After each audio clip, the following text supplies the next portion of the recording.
5 steps of writing a literature review are really helpful sequential types of things that you can use to organize your thinking about how do I start, how much is enough, but it's something that you will each develop your own way of doing. These are just suggestions, so that just take them with that in mind, that there is no one right way of doing any of this. And so hopefully something in here will help spark something in the way you like to do things and help you as you start down this journey of writing your own literature review.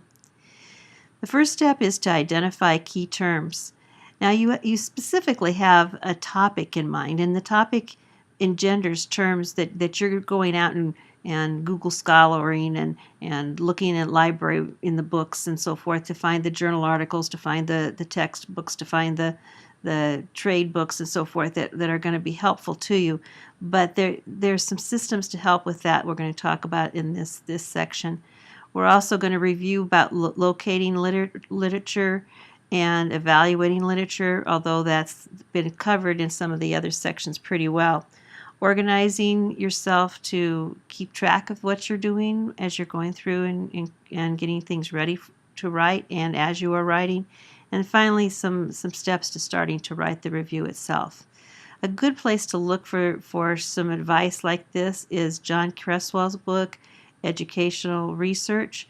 It's a book that we use extensively throughout dissertation and proposal writing, and so that would be one that would be good for you to get a copy of right now, because the chapter on lit reviews is great. You're going to see that that's one of the things that we're leaning on as we start to explain these different conventions on how to write a lit review, but you'll find that there's good advice in all of the different steps of creating your proposal and starting your research. So Educational Research, John Cresswell, that's 1S Cresswell, by the way. So the first step is in identifying the key terms. Some great ways of doing that are to write yourself a title. So like if you thought right now the study that you think you're going to be doing, as vague as you want to be, or a study, even if it isn't the study, if you think about something you might like to study and you wrote it as a title. A title is a way that oftentimes you will, as you write it, all of a sudden the words come out and you see, the career cycle of teachers, or evaluating student teachers, or whatever those key terms come out of the title itself. So that's a great operational thing to do different times as you're writing this, is to keep trying to get a better title and a better title, because as you work through the title, you also are really clarifying what the study is all about, and it helps you figure out some words to go out and search for. Another way is, if you don't get a title right off, what's the research question? What do you want to know? How might we, or what are ways, or whatever, that you start and write a research question. And again, the terms that you use in that question are terms that you should be going out and searching for. If you find a great article that sparks your interest, a lot of times the words that the author uses, those start to be some of the words that you can search for. And then when you go to the reference section of that article and get the people that they were using as their references, realize that's going back in time when you take references out of another person's article and go look those up. But still, look and see what terms they're using as they're trying to explain and define what it is that is going on in their studies.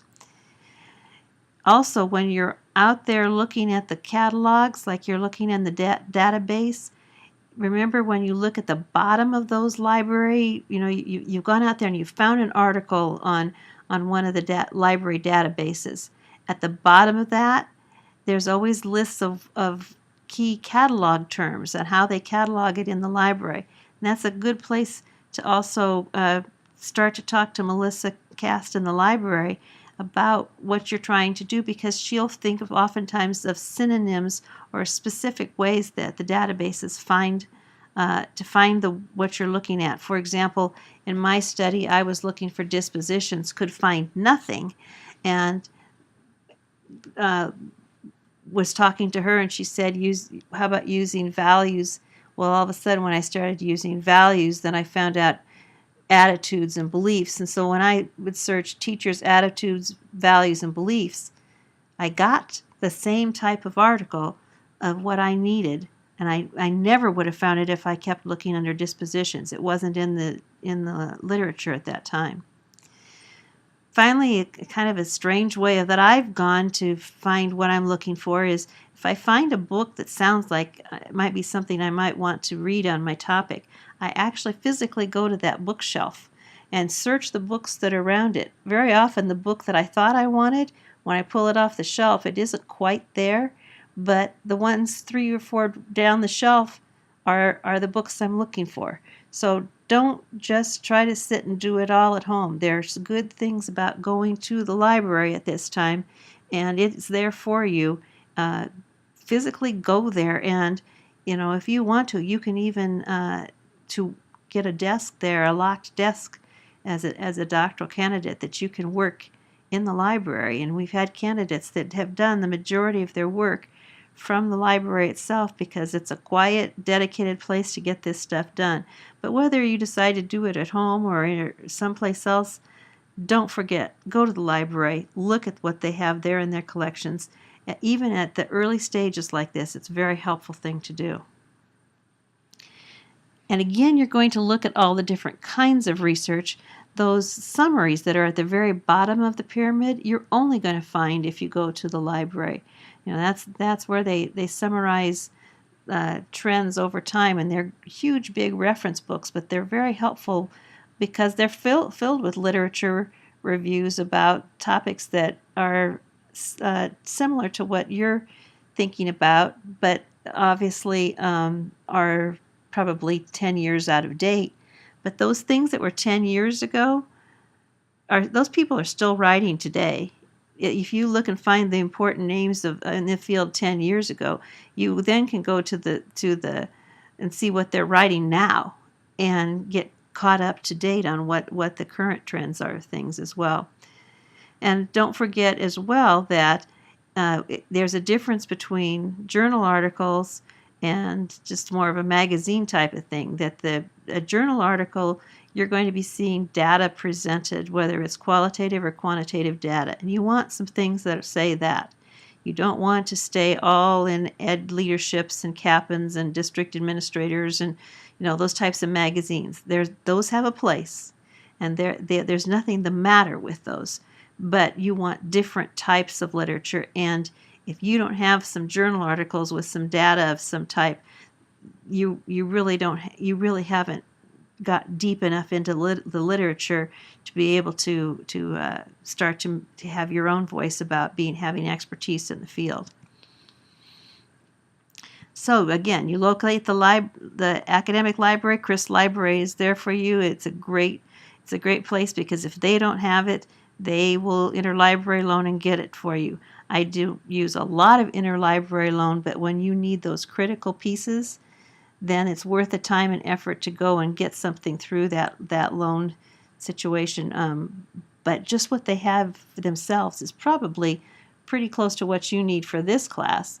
And then as you go farther down into your study, that's when you probably will end up doing some more loaning from other libraries. I want to remind you that you're going to want primary sources. You don't want to take a study and say, well, this is what Jones found, and the citation is in an article by Smith. Smith's article is good to talk about what Smith says, but if Jones is being quoted in Smith's article, you have to go back to the original Jones article and find it. Don't just use the reference at the end of the article. Too many times you will find out that it's like playing telephone, where what you thought the message was isn't really the message. You have to go back and find the primary sources. And There are primary sources that you can get at the end of the telephone as well. Don't forget, personal communications are a very viable way of getting some information that adds to the literature as well. So you can use some of your experiences by using personal communications when appropriate.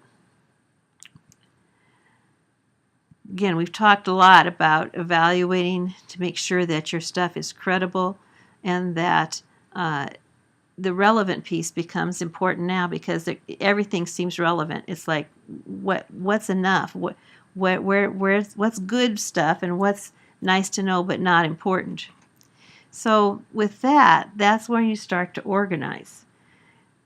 I recommend that you get some kind of file, either electronic or paper, that you start to have some way of figuring out what you've read, and are able to go back and retrieve the important parts out of it. There's people that keep their notes, that keep their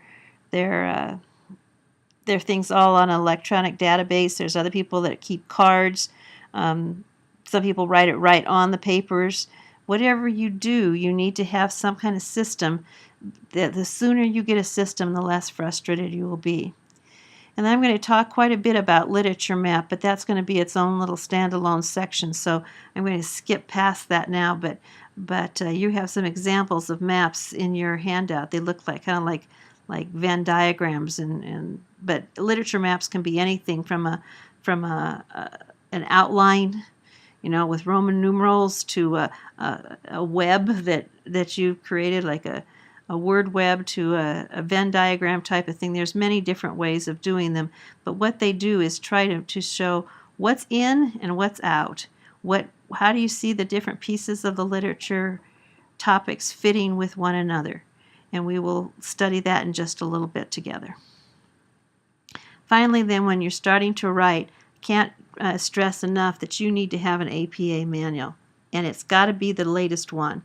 If you get an old one, it has all kinds of formatting things that have changed. People try to do this study by just using online sources on how to cite and get the bibliography, or they try to say, oh, I do RefWorks. RefWorks will get you 80-85%, but that you got to get 100% before you're done. And there's nothing more frustrating than to be home at 10:30 at night trying to figure something out without having that manual. The other thing about that manual is it talks about the whole process. It's not just how do you put the commas in the right place type of book. So get yourself an APA manual. It'll be worth your time through this whole process. Every piece of a literature review starts with an overview. Plain overviews say things like, this is the topic, and these are the major points within the topic. You don't want to be that plain with it, really. I mean, the ones that really are bothersome, where people say, this paper is about, and the main 3 topics of this paper are. Don't use the words "this paper." That's kind of like the third grader that writes "the end" at the end of the paper. When you get to the end, you know it's the end without saying the words. The same thing by giving yourself a topic sentence, people will know what the topic is without you saying the words "this paper" or "the topic," those types of things. So the overview kind of is a roadmap of where we're going to go. And then at the end of each section, you kind of put together your so what about this. What does it mean? And you also at some point talk about the things that the literature isn't showing, so that you can see that there's still things that need to be studied in this field. And at the very end of the whole thing, then you come up with some kinds of conclusions. A literature review does not have new research that's added to it, but it is an interpretation of what literature says. It isn't just you doing like many little book reports. One of the pitfalls that people often do is create annotated bibliographies. They've got these 8 great articles, And so they start out and they say, according to Smith, and they talk all about Smith's article. And then the next one they say, but Jones tells us, and then they tell Jones' article. And they list one article after another because they've got these great articles and they want to tell you all about it. Well, that's an annotated bibliography. It's like a little string of book reports. That's not what writing it's all about. We'll talk more about writing process later on, but the writing process is by topic. You're going to have topic sentences, and then all the research you do supports the ideas that you use for your topic sentences.